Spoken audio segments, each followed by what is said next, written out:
Venga, vamos a contar cómo es la aplicación de PADE que hemos hecho para que podáis entender bien. ¿Eh? En primer lugar, vamos a partir de los casos de uso, ¿vale? Fijaros que en definitiva tengo tres roles que vamos a manejar en la aplicación. Rol de administración, rol de entrenador y rol de jugador, ¿vale? Cada rol tiene unas acciones que pueda realizar, como este es mostrar pistas, crear pista, cambiar pista, habilitar jugador. Estas no están todavía implementadas, deshabilitar jugador o borrar jugador no están implementadas, pero no las tenéis que hacer. Luego, por otra parte, ellos heredan de, vamos a poner, de un rol o de un usuario abstracto que podría hacer loguearse y registrarse. Y aquí teníamos el rol de jugador que puede reservar pista, mostrar la disponibilidad de las pistas, cancelar una pista reservada, la suya, ¿vale? Y todos pueden luego salir del sistema. Lo que tenéis en naranja sería lo que tendréis que hacer vosotros. Son las ampliaciones, ¿vale? Pues es que el entrenador será crear un entrenamiento, borrar un entrenamiento o borrar un jugador de un entrenamiento, ¿vale? ¿Y qué podrá hacer un jugador? Podrá mostrar entrenamientos o registrarse en uno de ellos, ¿vale? Entonces, esto en naranja son las ampliaciones. Esto no está implementado y lo demás ya está funcionando. ¿Lo veis? Entonces, en principio partimos de estos casos de uso. Estos casos de uso, realmente, se supone que yo puedo haber partido de una página web, un proyecto que incluye página web y API REST, o un proyecto en el cual solo tiene una API REST. Si partimos de una página web que tiene una API REST, este sería el resultado de los casos de uso de mi API REST, en definitiva. ¿Vale? Que no tienen por qué coincidir con la página web, serían como subcasos de uso del proyecto global. Pero si mi proyecto definitivamente es simplemente un API REST, serían mis casos de uso de mi API REST. ¿Vale? Entonces, se trata ahora de cómo organizarnos con todo ello. ¿Vale? ¿Cómo nos vamos a organizar? Primer lugar, que es importante, veis estos nombres que tenemos aquí, que son los casos de uso, que son esos nombres que hemos tratado con el cliente, que son los que va a reconocer él, ¿vale? Van a misa. Y por lo tanto, todos los nombres que empleo después dependen de estos nombres. No nos inventamos nombres, ¿vale? Fundamental. Luego, esta es la parte de metodologías que vais a ver más adelante, después de la siguiente asignatura. Y lo que quiero es que cuando veáis esta asignatura, os podéis imaginar cómo empezar a aterrizarla hasta la última línea de código de Java. Porque cuando estéis aquí haciendo casos de uso y haciendo análisis, dice, bueno, ¿y esto cómo se traduce luego en código? Y ya lo vamos a ver completo. ¿Vale? Lo siguiente es, ¿cómo voy a organizar en mis paquetes? ¿Vale? Evidentemente, hasta ahora que hemos hecho en el proyecto, como era un proyecto docente, yo no he pensado mucho en cuál era la mejor estructura de paquetes, sino he hecho paquetes para ir creciendo en los ejercicios. Pero realmente había cierto descontrol, como habéis dado cuenta. Pues yo tenía, bueno, si introduzco un elemento, monto este paquete, luego este otro paquete, esto ya no me vale. Entonces, al final tenéis ese ejemplo, un parcheado de paquetes raros que no tienen coherencia. ¿Vale? Entonces, lo primero y fundamental, tenemos que empezar a tener una clara de cómo voy a organizar mi proyecto. ¿Vale? Entonces, hemos elegido este conjunto de paquetes con unas limitaciones. ¿Vale? Lo que buscamos es una organización que todos tengamos clara y sobre todo lo más importante, cuando quiero meter código, ¿dónde voy a meter esa nueva responsabilidad? Esa funcionalidad, ¿dónde la meto? Muy importante, pensarlo dos veces antes. ¿Dónde la voy a meter? Porque como metéis cosas donde no toca, lo que tenéis es un popurrí. Y al final va degenerando el código. Y ese código no hay quien lo mantenga. Y más cuando lo estamos tocando 5 o 6 personas a la vez. ¿Vale? Entonces, primero, tenemos un paquete con los aspectos, que es la programación orientada a aspectos, que son esa funcionalidad transversal. ¿Vale? En este caso no se pide nada enunciado, pero he puesto un ejemplo, que es hacer los logs. Es decir, toda petición que se haga a mi API REST va a generar un log. Esto me va a ayudar, por si queréis hacer pruebas, vais a ver la secuencia de las llamadas. Y lo hemos hecho por formulación en todos los aspectos. Luego veremos el código. Que es toda llamada al API REST, generamos un log. Y genera un log de antes de la llamada, qué es lo que me llega a la petición API REST y lo que contestáis vosotros.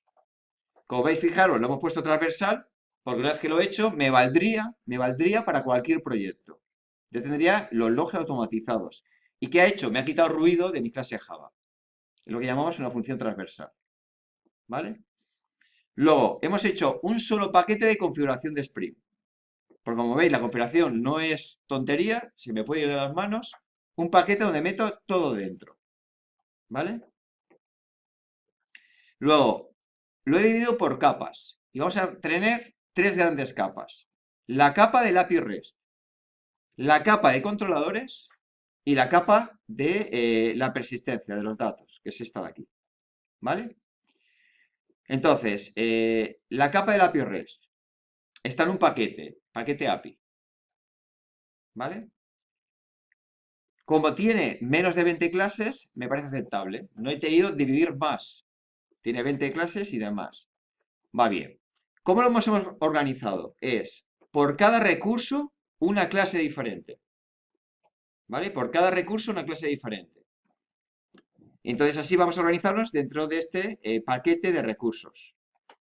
Fijaros, hemos apostado por manejo de errores por excepciones. Y por lo tanto, este paquete de API REST depende del paquete de excepciones. ¿Vale? Fijaros, el API, ¿qué va a hacer? Va a hacer solamente las funcionalidades relacionadas con la petición HTTP, pero no va a procesar realmente la petición. Es decir, si lo que me están pidiendo es dar de alta una nueva pista en mi sistema, el que da de alta no es este API. Este lo que hace es comerse la tecnología del API REST y traspasar la petición al controlador. Y el controlador es el que realmente daría de alta esa nueva pista. Lo que hace el API es preparar todo para que lo pueda realizar con facilidad el controlador. ¿Vale? Entonces, ¿cómo le llegan los datos a mi API? A través de clases envolventes. Y en este caso, veis que hay dos tipos de clases envolventes. Las que me llegan, que son de entrada las peticiones, y las que yo devuelvo como resultado de ese proceso. Y como eran muy pocas, las hemos metido en un solo paquete, envolventes. Pero veis que hay como dos categorías, las que llegan y las que se devuelven. A veces coincide que una clase envolvente se utiliza como datos de entrada y como datos de resultado. Lo de resultados, ¿qué serán? Vamos a considerarlo como envolventes de vista. Y este sería las de entrada, que serían como envolventes de formularios. ¿Lo veis? Vale, fijaros, ¿el API depende en algún momento de alguna entidad? No. Por lo tanto, queda totalmente prohibido que desde el API invoquéis ningún DAO y ninguna entidad. Entonces, si necesitas algo, se lo pides al controlador. Ese es el que a ti te da el servicio. Es como cadena de mandos. El API solo se comunica con los controladores. Y el controlador se lo resuelve todo. ¿Vale? Se lo resuelve todo. ¿Cómo lo solemos hacer para programar? Nosotros fijaros que cuando tú te pones a picar código, tiendes y tienes una necesidad. Estás haciendo un API. Y dices, necesito dar de alta. Tendemos, es natural y humano, a quererlo resolver ahí mismo. ¿Vale? Y no, eso no es una buena política. Queda mejor casi la filosofía del que se escaquea, ¿no? Imaginaros un sistema que todo el mundo somos más o menos baguetes y nos queremos escaquear. Si viene tu jefe y te manda algo, ¿qué es lo primero que intentas hacer? Lo primero, encaquetárselo a otro, ¿vale? Pues esa es la política buena aquí. Vamos a intentar ser escaqueados. Es decir, cuando estoy haciendo un API REST y me mandan algo, da de alto la pista. Voy a intentarme quitarme este marrón de encima. Así, pues mira, me hago un método que diga al controlador, dar de alto la pista. ¿Qué le tengo que pasar? Identificador de pista. Pues hago ese método al controlador y me escaqueo. Que lo resuelva el controlador. Y ya he hecho mi función. ¿Lo veis? ¿Qué va a ocurrir? Que vais a ver que van a quedar como muchas llamadas en cadena y cada llamada hace un pequeño código, muy pequeño, métodos muy pequeñitos. Y tú lo vas a ver y lo vas a entender perfectamente. ¿Y en qué se basa? En pasarle el problema al siguiente. ¿Vale? Entonces, en definitiva, ¿qué tengo que vigilar muy bien? Que cuando voy a hacer un código, ¿quién lo va a hacer? Entonces ¿qué hace esta capa de API? Exclusivamente se preocupa de coger los datos, asegurarse de que esos datos vienen correctamente, hacer consultas al controlador para que le valide datos, por ejemplo, oye, valídame si la ID de esta reserva existe. ¿Y aquí se lo va a preguntar al API? Se lo pregunta al controlador. Le dice, oye, valídame la idea de una pista. Y el controlador, aquí se va a preguntar a la capa siguiente. El controlador le contesta, sí, esa idea es válida, vale, progreso. Y vas preparando datos. Cuando terminas todo el progreso de procesar y ya has validado toda esa entrada, vale, ahora hay que hacer la acción. Va, delego en el controlador. Tú ya la puedes hacer, que estoy seguro que no va a dar problemas. Si ves que en esa validación hay problemas, ¿qué hacemos? Retornamos un error a través de una excepción. Entonces, el API es exclusivamente manejar la tecnología HTTP, en cierta manera. ¿Vale? Con muchas anotaciones de HTTP. Pero no hace funcionalidad de negocio. ¿Lo veis? Delegamos. Utilizamos los envolventes, que es como me llegan los datos, y utilizamos los envolventes para retornar, que es mi vista, mi JSON. ¿Vale? Entonces, ¿qué hay que hacer? Vigilar. Si aquí vas a escribir un código y estás importando algo de una clase del paquete de persistencia, vas mal. Ya estás rompiendo mis dependencias. Esto es lo que hace un arquitecto del software. Establecer con claridad cuál es la arquitectura de la aplicación, establecer cuáles son las dependencias y tú ahí ya no la puedes romper. Porque si sin querer aquí pones import DAO, estás creando una dependencia del API con los DAOs. La acabas de fastidiar. ¿Lo veis? Si no, al final, en lugar de tener una arquitectura por cadenas de trenes que son más fáciles de procesar, tenéis una maraña. Y esa maraña al final cambias algo y por cambios de cascada te acabas loco. Es muy difícil cambiar el código. ¿Vale? Entonces, llamadas, llamadas y llamadas por cada capa. ¿Lo veis? Llegamos a la capa de controladores. Esta capa de controladores vais a ver que solo tiene anotaciones de tipo bin. Los controladores serán bins, por lo tanto tiene anotaciones de bin. No aparecerá ninguna anotación de API REST. Si necesitáis poner anotaciones de API REST, alguna, pues ya vamos mal, porque este controlador debe ser aislado del API REST. ¿Vale? Este controlador funciona en sí mismo. Si yo le atacara por otro sitio, tendría que ya hacer todo bien, con la funcionalidad general. ¿Con qué maneja los controladores? Fijaros, la dependencia es con entidades. Ya el controlador sí capaz de manejar entidades. Y el controlador tiene que devolver los resultados. ¿Cómo los devuelve? A través de los envolventes de vista. Entonces, digamos que la parte de envolventes de vista es el que maneja el controlador para devolver los resultados. ¿Vale? Normalmente, ¿qué suele hacer el API? Lo que devuelve el controlador, a su vez lo devuelve. Porque la vista, si no necesitamos procesar el retorno de la vista, la devuelve y se acabó. ¿Lo veis? Entonces, el controlador depende de las entidades y depende de los DAOs. Por lo tanto, el controlador sí que inyectamos los DAOs para hacer las operaciones. ¿Vale? ¿Los DAOs qué hacen? Pues estas operaciones sobre alguna entidad. Entonces, una query sobre una entidad que te devuelve, por ejemplo, un tipo de entidad. Pues es una query y la meteríamos en los DAOs. Entonces, ¿para qué están estos servicios en la capa de datos? Están para operaciones de más alto nivel.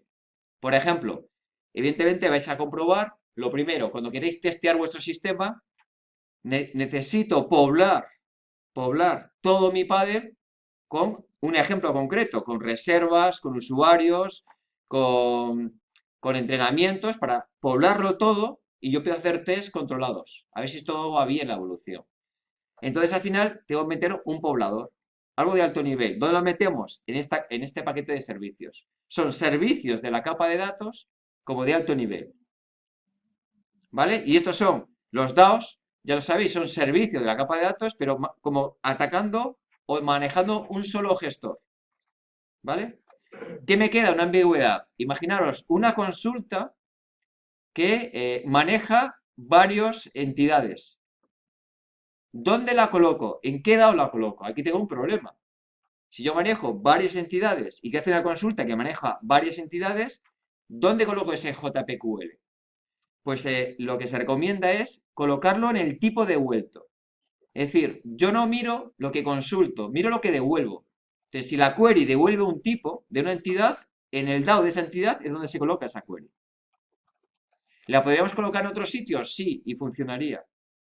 Pero tenemos que ser organizados. ¿Vale? A veces crea la ambigüedad, dices, ¿esto es un DAO o es un servicio? A veces hay cuestiones que quedan en el limbo y no está claro. Bueno, pues apuestas por uno o por otro.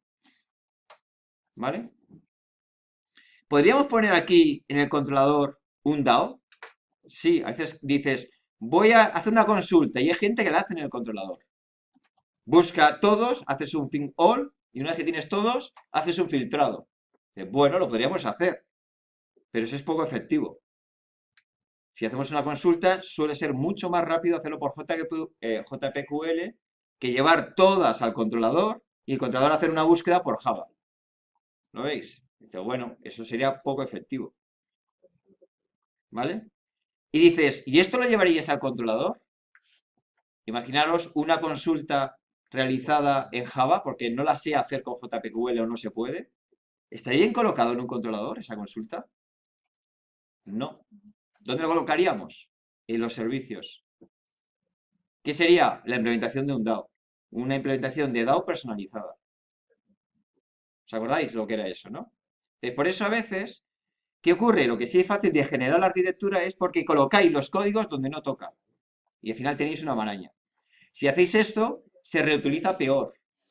Porque fijaros, si yo bajo todos los datos, las operaciones básicas de datos, cualquier controlador ya lo tiene resuelto. En cambio, si lo subo a un controlador que está al mismo nivel, no sabe que eso existe. Entonces, ¿qué acabarías? Haciendo copy-paste entre dos controladores. Y si haces copy-paste entre dos controladores, vas mal. ¿Lo veis? Entonces, cuando te veas haciendo copy-paste, es decir, hago una funcionalidad, pareció lógica al principio, cuando vas a hacer otro controlador y te algo parecido y te veas haciendo copy-paste, dices, no, no, no. Cógela y bájala a un DAO, porque seguramente es algo de DAOs. ¿Vale? Entonces, lo importante que es, esta lectura es relativamente sencilla, es partimos de unos paquetes, partimos que cada paquete tiene una funcionalidad muy concreta y cuando vamos a desarrollar código hay que parar, hay que parar.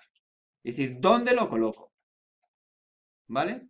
Y decidir, ¿lo coloco aquí? Pues vale, pues hago un DAO.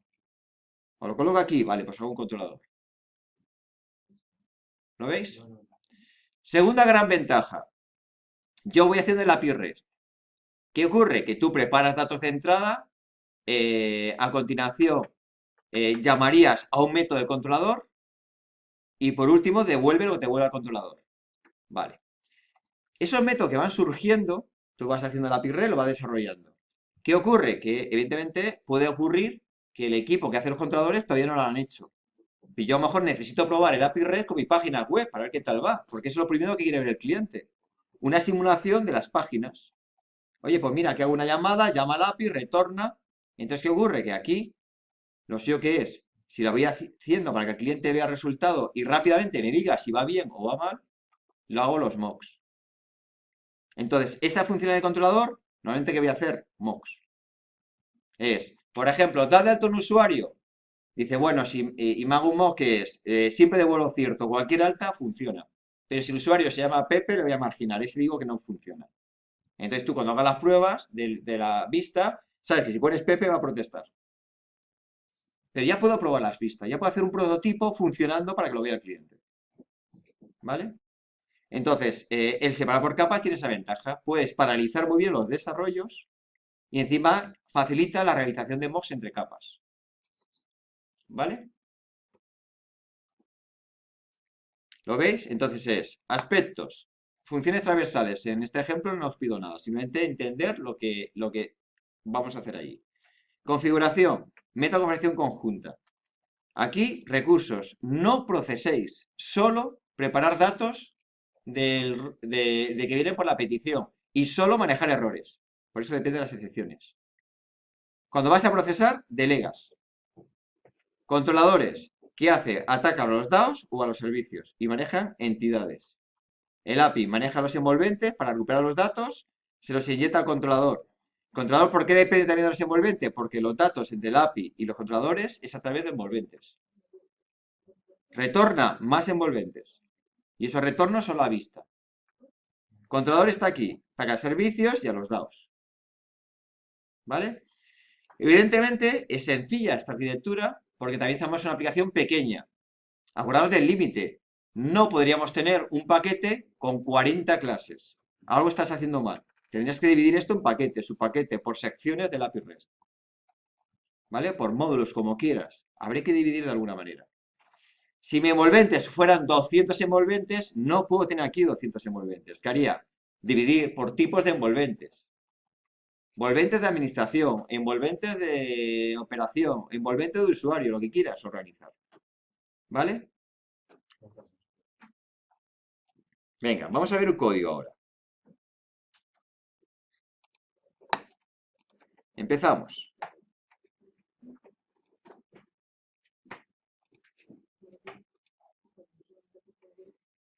Tenemos, aquí hemos hecho 4 horas de paquetes, es el de aspectos, hemos llamado a la capa de negocios, la configuración de Spring y la capa de datos, para tenerlas bien separadas, ¿vale? Empezamos.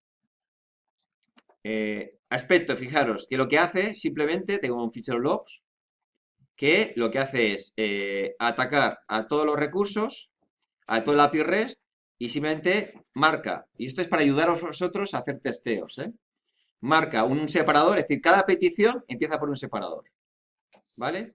Que lo que va a hacer es justo antes, es antes, pone este separador. Recupera el nombre del API REST que estás llamando y recupera todos los argumentos y te los imprime. Que lo que estás haciendo es un separador, ¿a qué estás llamando? ¿Con qué argumentos están llegando? ¿Vale? Y a continuación, cuando devuelve, puedes o devolver un valor o montar una excepción. Entonces, si devuelve un valor, lo que digo es, lo que tú estás retornando y el valor que estás retornando, resultado. ¿Vale? Para que tú sepas, es, mira, me llega esto, proceso y devuelvo esto. Y así podéis tracear mejor. Y dices, joder, ¿por qué no le ha llegado lo que yo le he mandado? ¿Vale? Y si es una excepción, la captura igualmente y dice, mira, retorno. Y en este caso dices, retorno excepción, ha habido un error de petición. Y devuelvo la excepción montada. Evidentemente, como devuelve la excepción, que está aquí, ¿vale? La devuelves, esta excepción, pues ya con el nombre de la excepción, si está bien puesto, entiende lo que ha pasado. ¿Vale? Y luego, también, pues bueno, como para ayudar, lo que hacemos es controlar el tiempo de proceso, para que veáis cuánto tiempo tarda en procesar cada petición. Entonces, calcula el tiempo antes, hace la petición y escribo en milisegundos tiempo de respuesta. Entonces, es como que pongo un separador en cada petición de la API REST. Lo que llega, lo que tarda en procesar y lo que responde. ¿Vale? Así ya te va dejando un traceado completo y a partir de ahí ya es más fácil supervisar cuando hay problemas qué me está pasando. ¿Vale? Y lo he dejado un poco ayudaros. Y también para que veáis qué bien queda las funciones transversales con programación en todos aspectos. Limpio, reciclable para cualquier otro proyecto y simplemente lo que tengo que hacer es configurarlo para que sea el de la carpeta del API REST, el paquete de API REST. ¿Vale? Configuración. Lo tengo todo en un fichero. Como no tengo muchos ficheros, está bien, es equilibrado. ¿Qué hacemos? Todos los ficheros de configuración juntos. Y aquí tengo el que arranca todo. ¿Vale? El API REST. Pues aquí el que arranca es el servlet. Fijaros que como que habéis visto. ¿Y qué le estoy diciendo? Se configura escaneando el propio paquete. ¿Vale? El propio paquete. Y por lo tanto, ¿qué va a hacer? Va a coger todo este paquete y va a configurar todo lo que tenga automáticamente. Por lo tanto, si queremos añadir una nueva funcionalidad y hay que meter un fichero nuevo de configuración, con copiarlo en este paquete ya funcionaría. Porque escanea todo el paquete de configuración. ¿Lo veis? Tenemos, evidentemente, seguridad, ¿vale? Aquí tenemos la seguridad, el que arranca el servicio y la configuración de seguridad. Todos juntos y todo funciona. ¿Vale?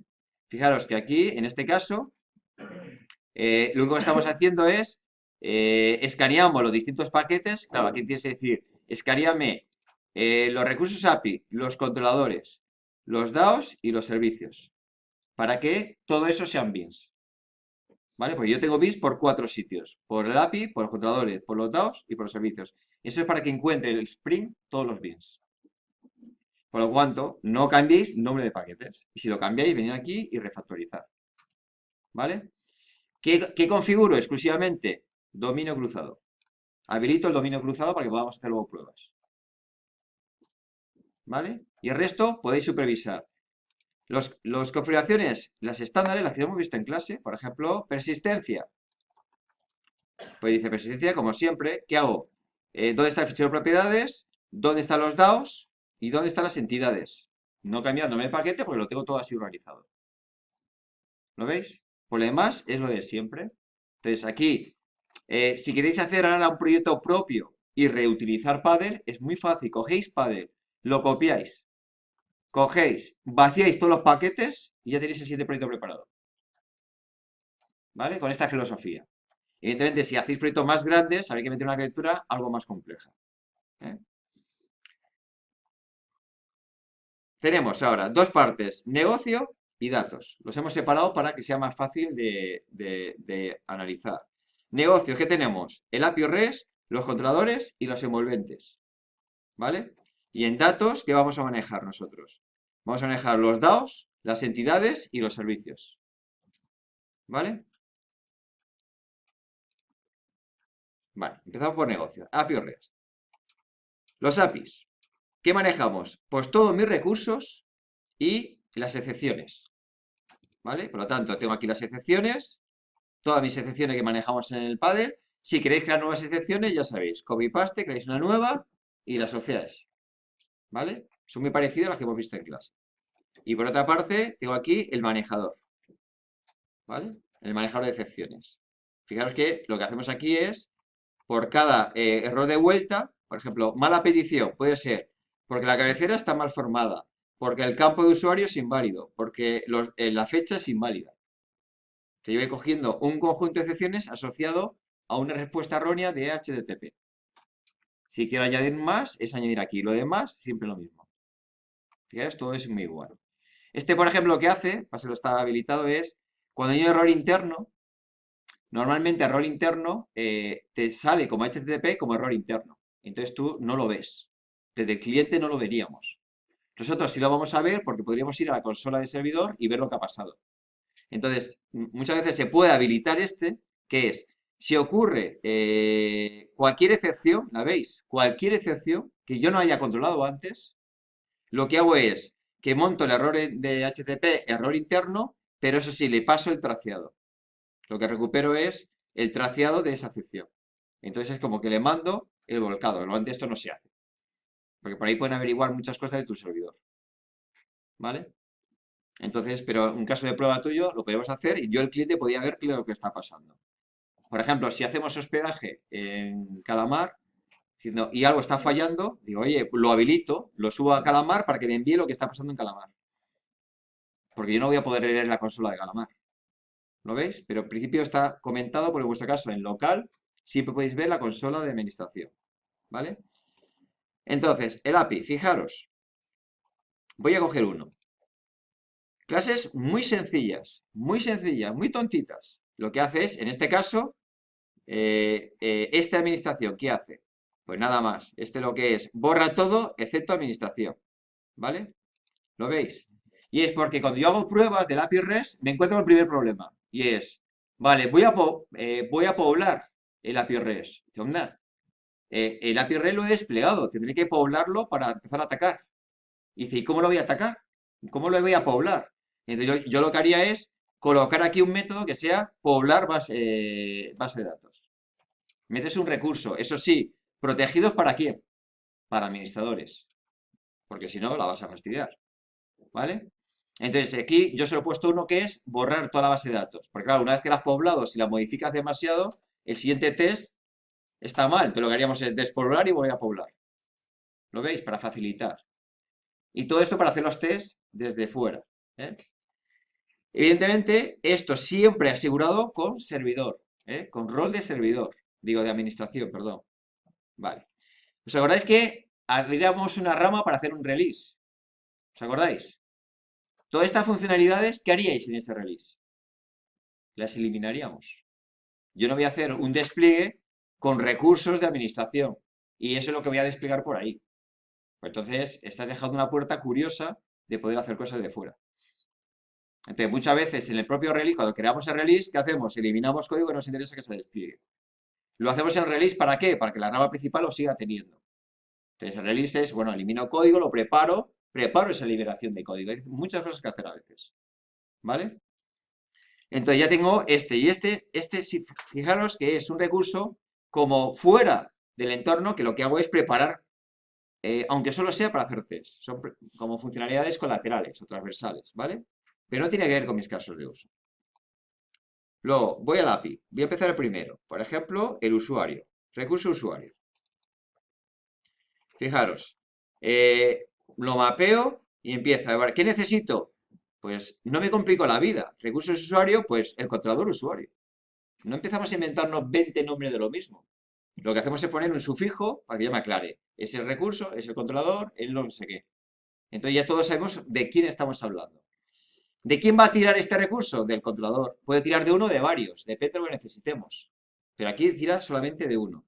Si vais a los imports, con los import ve las dependencias muy bien. ¿De quién dependo yo?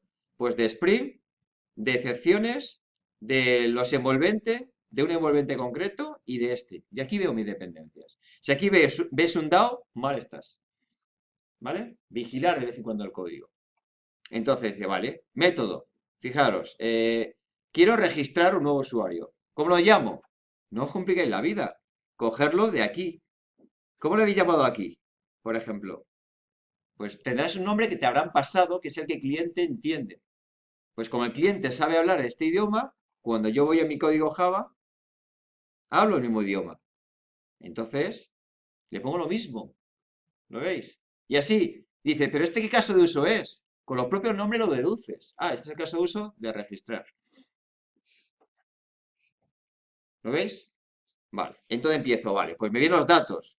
Viene la petición del cuerpo, que es el usuario que voy a registrar. ¿Qué ocurre? Que como aquí en este caso yo tengo una entidad de usuario y un envolvente usuario, digo, vale, le voy a poner el sufijo porque no quiero liarme. Este es el envolvente usuario, que no tiene que ver con la entidad de usuario. Serán parecidos, pero no es lo mismo. ¿Vale? Luego me vendrá unas excepciones y demás. ¿Yo qué hago? Empezar a validar. Por ejemplo, que este cuerpo no me venga un usuario en blanco, no me venga un correo válido. Me hago un método. La primera vez, evidentemente, voy a escribir el método aquí. La segunda vez, lo voy a extraer y lo aprovecho. ¿Vale? Y valido, pues esto, valido la clave, lo que fuera. Cuando ya está todo preparado, lo que fijaros que es, voy a registrar lo que llama al controlador, regístrate. Aquí puedes tener varias filosofías. O el controlador me ofrece un sistema para validar. Oye, dime si correo y usuario son buenos. Y me dice que sí. Y devuelve un error. O aquí yo he puesto, digo, no, no. Regístrate. Y el controlador me dice si va bien o va mal. ¿Vale? Si me devuelve que va mal, ¿yo qué hago? Si no puede registrarse, deduzco que es porque el usuario o contraseña están utilizándose. ¿Vale?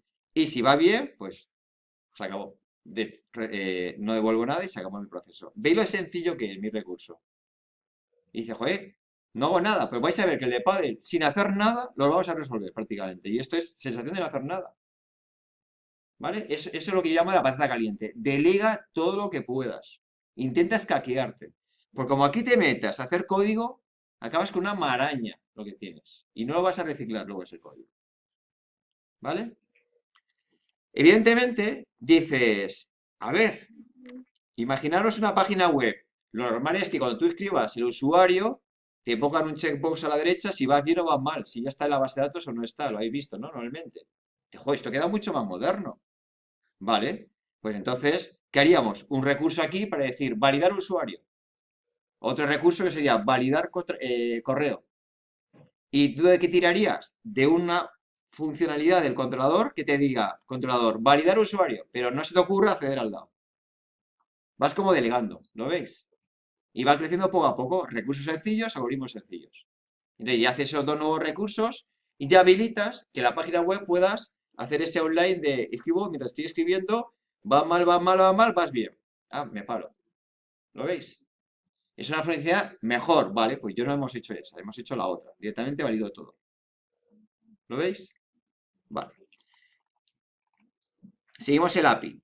Y así van todos los recursos, todos súper sencillos. Que si analizáis, por ejemplo, el de pistas. Fijaros, el de pistas, ¿qué tendría aquí? Vale, aquí dependo del controlador de pistas nada más. Lo llamo, pues tal cual, el recurso. Fijaros, por ejemplo, crear una pista. ¿vale? Y yo digo, vale, lo primero es, aquí, lo que hago es, intento crear la pista con esa ID. Y puede ocurrir dos cosas, que me devuelve cierto, ha ido todo bien, o falso, ha ido mal. Y si me devuelve falso, es que lanza decepción, ya existe esta pista. ¿Vale?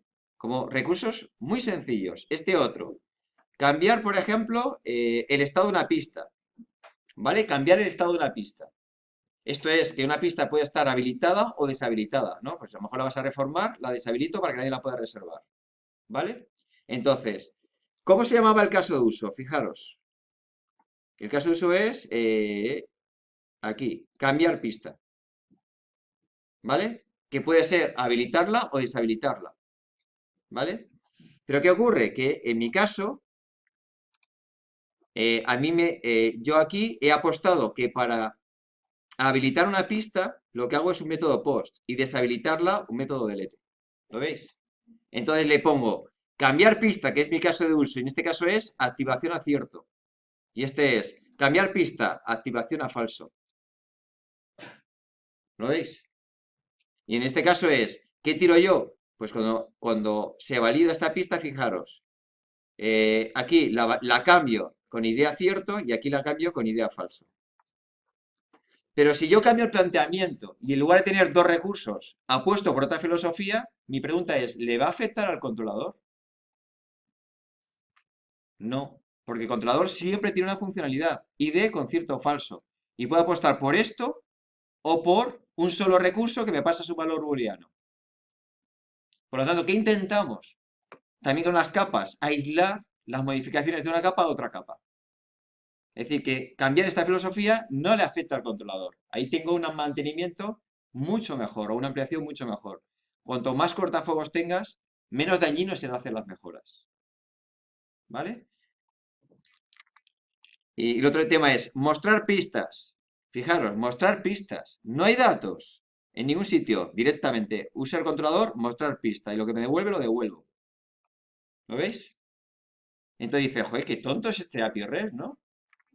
Y vais a ver que todo es así de tonto. Y dice, entonces, ¿por qué funciona esto? O sea, es como me falta código, cuando yo estoy acostumbrado a hacer miles de líneas de código. ¿Vale? Es, de verdad, delegar. Resuelto. Ya está. ¿Vale? Pero ¿quién se ha comido? Se ha comido la movida del método y se ha comido la movida del mapeo. ¿Lo veis? Pero ya estoy controlado, ya no sabe nada de esto. Y así podemos ir uno por otro y vais entendiendo cada API REST, ¿vale? Vamos a ir a uno, por ejemplo, reservar, que será más complicado. Reservar, vale, hacer reservas. En este caso, fijaros, utilizo dos controladores, el controlador de reserva y el controlador de pista, ¿vale? A veces una API utiliza de dos controladores. Muchas veces utiliza principalmente del suyo y alguna vez necesita algún otro más, que ya está resuelto. ¿Qué significa? Que estamos reciclando el código, es decir, un código que ya escribimos lo empleamos en varios recursos, eso es bueno. ¿Vale? Más, por ejemplo, aquí ¿qué haces? Otra vez, este es mostrar disponibilidad, ¿vale? Y aquí tengo los envolventes, la disponibilidad. Y entonces lo que evidentemente me tienes que pasar una fecha. Si no me la pasas, ¿qué deduzco? Que es la fecha de hoy. Si me pasas un día, te muestro la disponibilidad de otro día. En fondo es un día, ¿vale?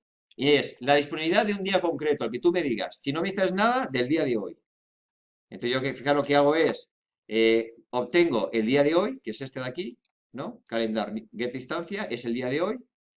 Y si no me has dado ningún día, ¿lo veis? Tengo un null, pues lo que hago es, le pongo el día de hoy. Y si no, el día que tú me hayas dado.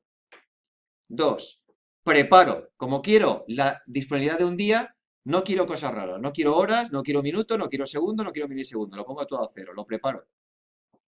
¿Vale? Y una vez preparado, ya dice, no, ya estoy en condiciones. Te vas al controlador y dice, muéstrame la disponibilidad de pistas. ¿Lo veis? Me lo devuelve, lo retorno, no quiero saber nada más. Otra vez vuelve a ser sencillo. ¿Vale? Y así uno y otro, lo podéis entender. Son uno y otro. Este, por ejemplo, es más complicado. Este es reservar una pista. ¿Vale? Reservar una pista. Es un poco más complicado. ¿Vale? Fijaros. Para reservar una pista, yo necesito saber quién en este momento está logueado, es decir, con qué usuario estamos hablando. ¿Lo veis? Entonces necesito que me digan el nombre de usuario que en este momento está autenticado. Entonces se hace así. Esto es para que Sprint te diga este usuario. Y este usuario es el usuario activo, que es el usuario que yo le monté en mi servicio de usuario, ¿os acordáis?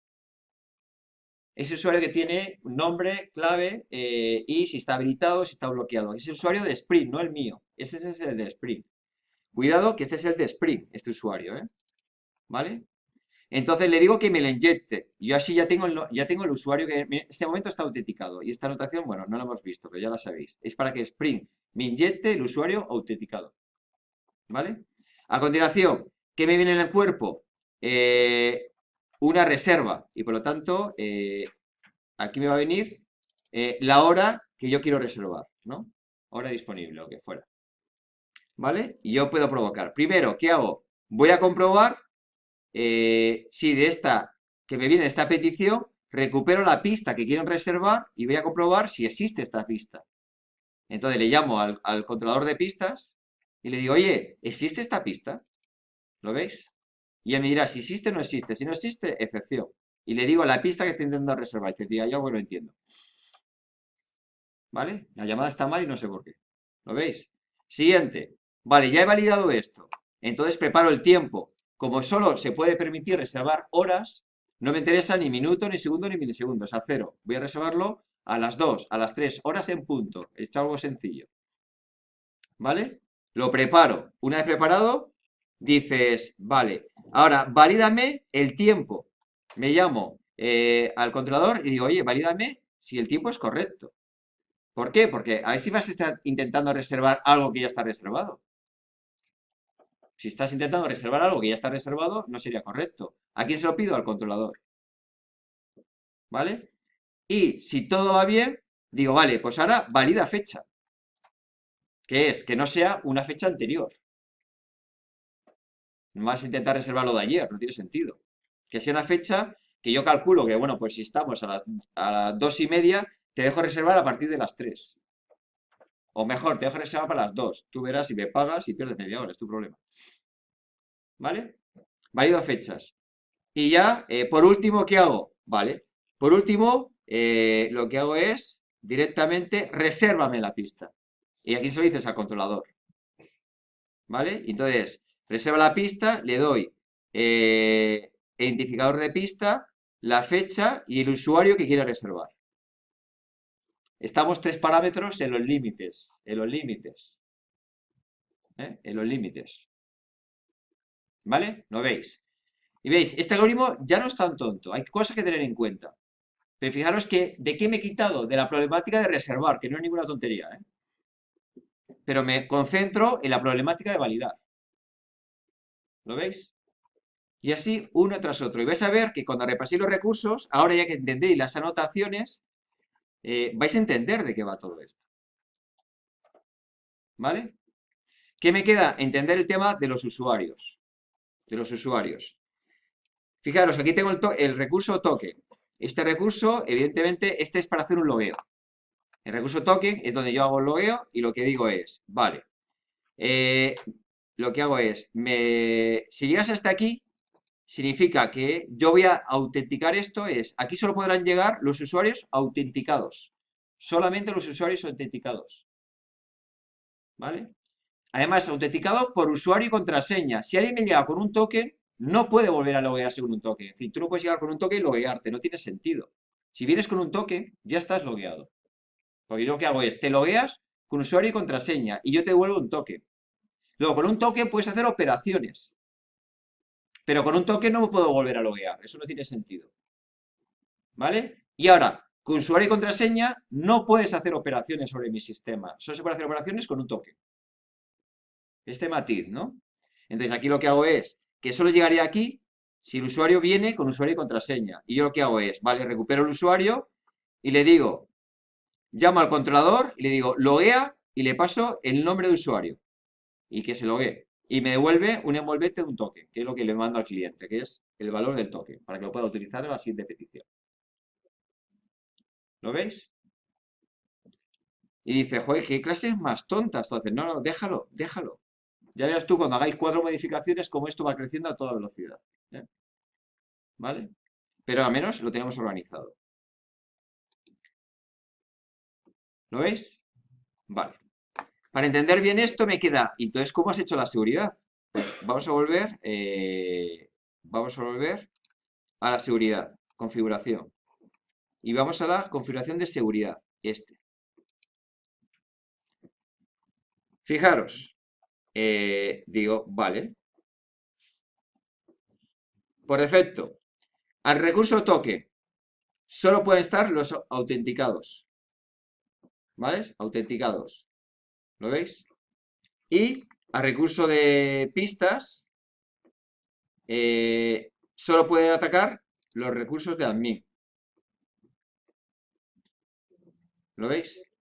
Entonces lo que está diciendo es que realmente tengo todo protegido autenticados, ¿vale? Y este va por el recurso de admin. Solo tengo dos. En vuestro caso, si ahora encontráis entrenadores, tenéis que buscar nueva forma de configurar esto. Esto vale para el ejemplo actual y funcionaba. En vuestro caso, fijaros que tenéis que ampliar a un tercer rol, el de entrenadores. Pues a lo mejor esto me lo tengo que cambiar de alguna manera. ¿Vale? Y una pregunta. ¿Dónde accede a la base de datos para ver el token del usuario? Vale, ahora vamos a eso. ¿Vale? Con esa la seguridad. Ahora es, ¿dónde voy a autenticar? Que es lo que me estás preguntando, ¿vale? Pues vamos a ver dónde autenticamos. Eso es. Evidentemente está en la capa de datos. ¿Vale? Y la capa de datos, en la capa lógica de datos, tendré servicios. Y en estos servicios tendré el servicio de usuarios. Vamos a verlo cómo es. Fijaros, servicio de usuarios dices, vale, me llega un elemento que voy a cambiar el nombre, ¿vale? Aquí le puse nombre de usuario por defecto, pero realmente yo lo interpreto que esto puede ser o un token o el nombre de usuario. Yo no lo sé a priori. Puede ser o un token o nombre de usuario, por lo tanto el nombre este no es correcto. Tienes que cambiarlo, ¿vale? A la siguiente versión. Entonces, ¿qué hago yo? Dice, vale, pues primero recupero el DAO de toque y digo, búscame un toque por valor de usuario, por nombre de usuario. Si me lo encuentra, es que el token lo ha encontrado, ¿vale? Pues ya sé quién es, porque si tengo el token me dice el usuario a quién pertenece, ¿vale? En vuestro caso, fijaros que este no valida, pues cuando hagáis la modificación, aquí tendréis que decir, bueno, es que aquí no es encontrar un token, habrá que cambiar el nombre del método, es encontrar un token validado y no caducado. Tendréis vuestros cambios que tenéis que hacer, ¿vale? Dice, vale, me validas. Dice, vale, si no encuentro el token, es decir, si el usuario que me devuelves es null, digo, vale, no he encontrado el token. Podría ser que entonces esto no es un token, es el nombre de usuario. ¿Vale? Pues intento ahora atacar al nombre de usuario y lo que hago es, búscame usuario o correo, porque esto realmente puede ser nombre de usuario o correo. Entonces, esto realmente es o un token, o nombre de usuario, o correo, y yo no lo sé a priori. Dice, vale, pues ahora, búscame la base de datos de user, si es un nombre de usuario o correo. Si me vuelve null, ¿qué significa? Vale, esta identificación no existe en mi base de datos. Por lo tanto, lanzo esta excepción, usuario no encontrado. Y esto se va a traducir en un error de HTTP no autorizado. ¿Vale? Siguiente, si lo encuentro, vale, pues lo que voy a hacer es, ¿dónde estás aquí?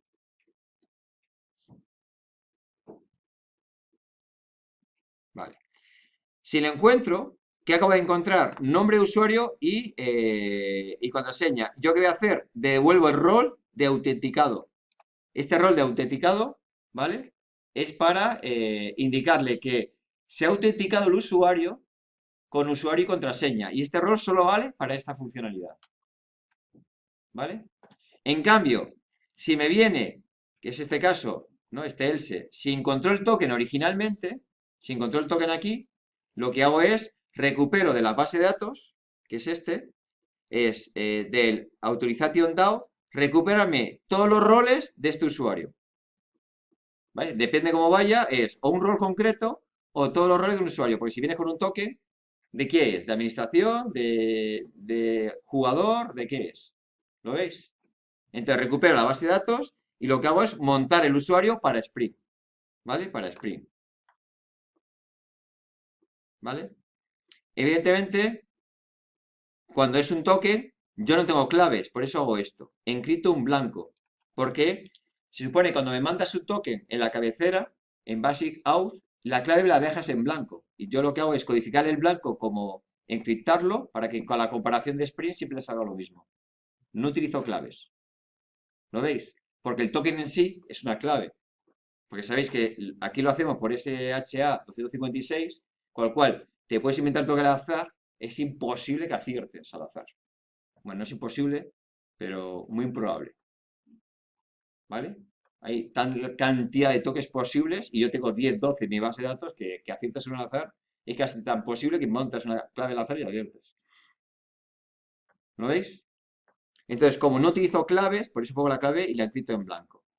Crear el usuario y luego mi constructor es el de antes, que ya conocéis. Monto el usuario del usuario del tipo que entiende que es este, ¿lo veis? Distinguir entre este user, que es el de Spring, con mi user. Este user mío es el mío, ¿vale? De la entidad. Y este es el user de Spring. Cuidado que a veces esto nos vuelve un poco locos. Porque pones user, no funciona, coño, es que es el user de Spring. ¿Vale? Vale, y así, ¿lo ves? ¿Cómo autenticamos ya? Dime. Una pregunta, la función de load by username, ¿cuándo se la llama? ¿Quién la llama esta load? ¿Cuál? ¿Qué función? Perdón, ¿puedes A repetir? la primera, la load user by username. Esta. Sí. Esta la llama Spring. Ya, pero ¿cuándo la llama esta? Él la llama cuando le hace la petición, cuando está en el dispatcher, antes de desviarlo a los recursos, muy al principio va a hacer la autenticación. Entonces Spring te llama a ti para que tú digas que autentiques este usuario.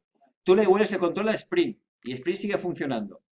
Entonces, si va todo bien, empieza a convertir el JSON a las clases, hace inyección. Esto lo hace muy al principio. Si va mal, te rebota. ¿Para qué? Para no consumir recursos. Es decir, si no te puedes autenticar, que no te consuma recursos del servidor. Lo antes posible, por eso se hace, muy pronto. Te lo hace Spring. Te llaman a ti y tú le vuelves el control a Spring. Una pregunta. El parámetro de username que hemos dicho ya que no es username, que es el... Puede ser o el valor del toque, o un usuario, el nombre de usuario, o puede ser un correo. ¿Y cómo sabes Spring cuál de esos campos? No, lo sabe porque como es Basic Auth, es Basic espacio. El primer dato es el nombre de usuario y ahí solo interpreta Spring así. Dos puntos y clave. Pues ese primer campo es el que te pasan a ti. Vale, Entonces, él no sabe lo que tú estás haciendo. vale, Él te pasa ese primer campo y yo lo puedo interpretar como vale. token o como usuario. ¿Y cómo lo interpreto? Lo que hago es empezar a buscarlo por ahí para identificarlo. Yo no tengo otra forma de hacerlo. ¿Lo veis? Aquí el hecho de utilizar o no claves sería opcional. Yo si quiero todavía más seguridad, podría hacer que si ese token me lo captura alguien por ahí, le meto una clave que solo sabe mi cliente JavaScript y entonces es todavía más difícil de que ese token funcione. ¿Vale? Pero en principio lo hemos hecho más sencillos con claves en blanco cuando son tokens. Y esto es lo que recomiendan los tokens como nombre de usuario de Basic Auth, ¿vale? Y esto es para poder permitir entrar como nombre de usuario o como correo. Por eso he hecho este método que es búscame un usuario o correo con esta identificación. ¿Lo veis? Entonces, eso es que es una query concreta. ¿Veis cómo mientras vas desarrollando el código te surgen las necesidades de los DAOs? Por lo tanto, hacer DAOs genéricos suele ser una mala política. Seguramente no los utilizarás. Los DAOs se hacen bajo demanda. Necesito exactamente esto. Pues esto es lo que voy a probar. Si no, estás perdiendo el tiempo. ¿Vale? Venga, entonces, volviendo a las transparencias. Tenemos que ya, veis cómo van los APIs, depende de los controladores. El servicio aquí, voy a meter aquí dentro lo que es mi implementación de servicio de usuarios para autenticar, ¿vale? Aquí los datos como siempre. Y ahora me queda echar un vistazo a algún controlador, para no marear. Ponemos aquí, vamos a negocio, controladores. Por ejemplo, el de reserva, que será de los más complicados. Bueno, vamos a buscar algo más sencillo para empezar. Así. por ejemplo, reserva de pistas. Fijaros que aquí dice, vale, me inyectas el qué, el que yo necesito, que es el DAO de pistas. Por lo tanto, los controladores de quién depende, de los DAOs. ¿Vale? Dice, ¿quieres crear una pista? Dice, vale, primero la busco. Si existe, digo falso, no la puedo crear. Y si no existe, la creo y devuelvo cierto. ¿Lo veis? Vuelve a ser código sencillo, si fijáis. ¿Eh? ¿Cómo es cambiar la activación de una pista? Pues en primer lugar es, la busco la pista, ¿no? Una vez encontrada, si es null, decir, oye, no la he encontrado, devuelvo false, no lo puedo hacer. Y si encuentro la pista, la pongo activa, la salvo y retorno. Ves que salvar y crear es lo mismo, ¿vale? Para Spring. Para vosotros no es igual. Es decir, si alguien intenta actualizar con post, tenéis que dar un error. Eso no se puede hacer. Por lo tanto, tú tienes que vigilarlo, ¿vale? Como es crear, pues él lo va a crear así. Código otra vez relativamente sencillo. Y así uno por uno. Y leyendo esto, lo vais a entender con facilidad. ¿Por qué lo entendéis? Básico, nombres muy bien elegidos en todo. Si no, no va a ir bien. Entonces dices, ¿qué hace esto? Cambiar de una pista la activación.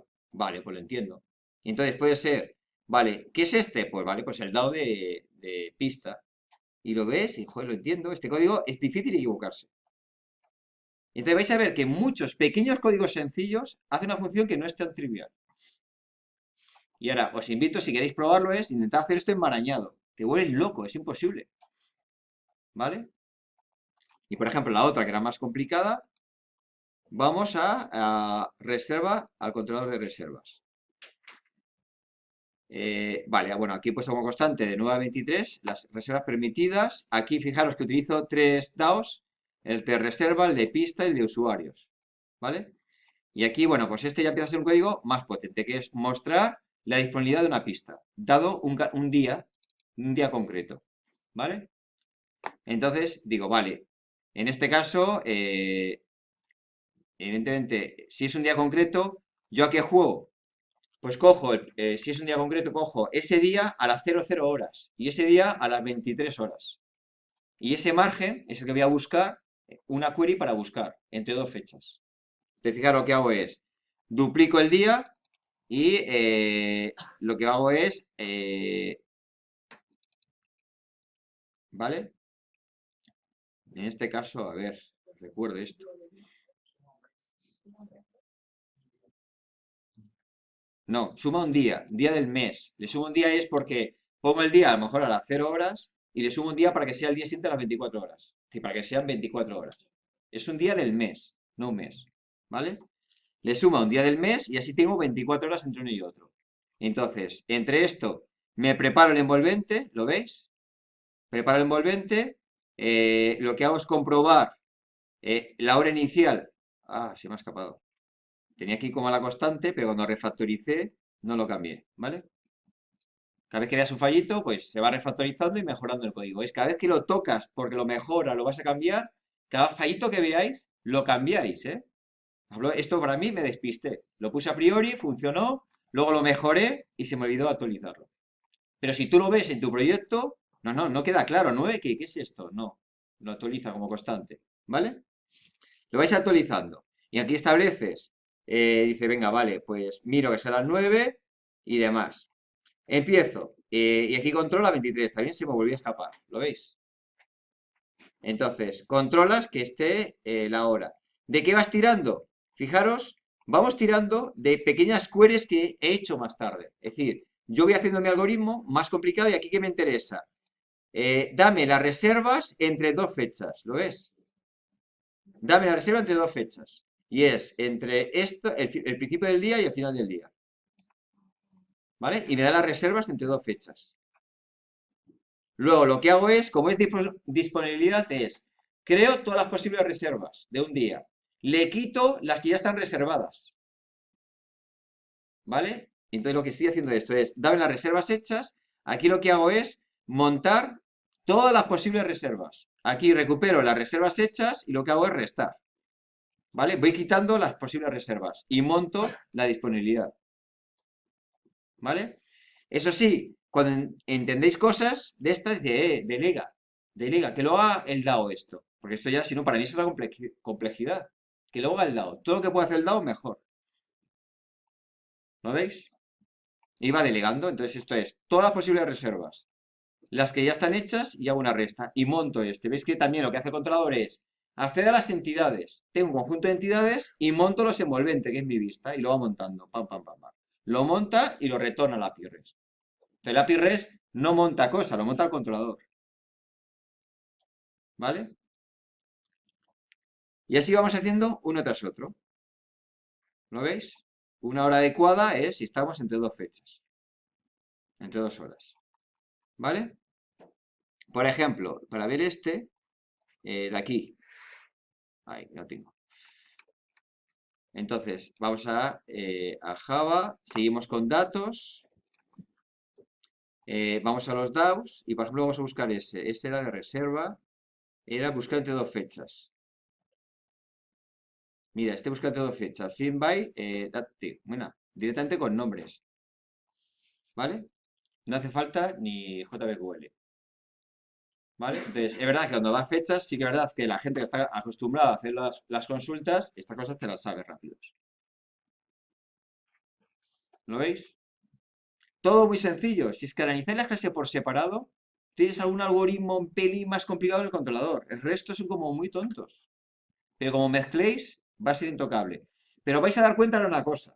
Yo os he pedido cambios relativamente sencillos. Pero no son tan sencillos porque hay que descubrir dónde hay que tocar. ¿Y qué es lo que hay que tocar? Por lo tanto, esta aplicación hay que repasarla, entenderla. Y los cambios va a ser tocar un par de líneas. ¿Vale?